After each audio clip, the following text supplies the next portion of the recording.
Kokie mano rytojaus planai? Nu, to birželio 20.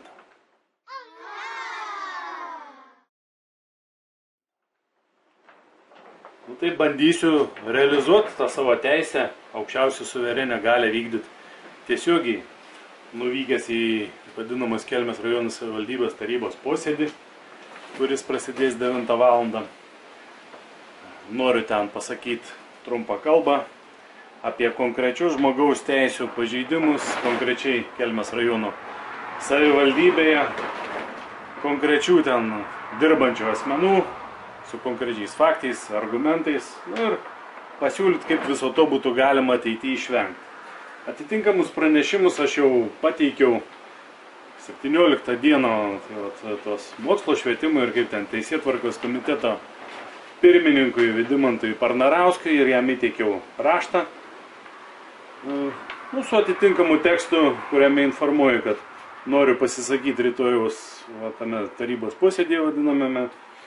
Taip pat telefonu buvo kalbėta su opozicijos lyderiumi, mano bendravardžiu Dainiumi, ir buvo sutarta, kad elektroniniu paštu aš jam pasiūsiu analogišką mano kreipimąsi su tuo tekstu, kurį įteikiau tam Vidimantui Parnarauskui, tai aš tą ir padariau. Ir mano kreipimasis taip pat buvo nusiųstas tam opozicijos lyderiui, mano bendravardžiui Dainiui Ivoškiui. Kaip man rytoj seksis? Kas norit, galite atvykti pasižiūrėti, kadangi posėdis atviras. Galite pastebėti, tiesiog pasižiūrėti. Gal ir jūs kada nors eisit taip realizuoti savo tą teisę, aukščiausią suverenę galę vykdyti tiesiogiai, o ne per išrinktus kažkokius savo atstovus, ten demokratiškai, nedemokratiškai, čia atskira kalba. Ir bus matyti, kaip man ten seksis realizuoti tą savo aukščiausią suverenę galę.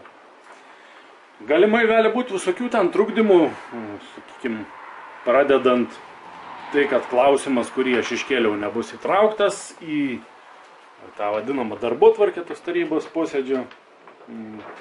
Motyvuojant, aš net nežinau, ko ten motyvuojant, kokiais nors ten įstatės, kad per vėlai paduota, nes buvo, nespėjo ten pasiruošti, per mažai laiko ir taip toliau ir panašiai. Bet čia visos tik tai atgavorkės, nenorint, kad problema iškiltų į viešumą. Kaip bus, tai bus, matysim. Užmečiau akį į taip vadinamas Kelmės rajono savivaldybės tinklapį dėl rytojaus to tarybos posėdžių darbotvarkės. Tai ką, ten vis dar mano pateiktas klausimukas neįtrauktas į tą darbotvarkę. Kaip tai vertinti ar traktuoti, ką žinau, gal bijo.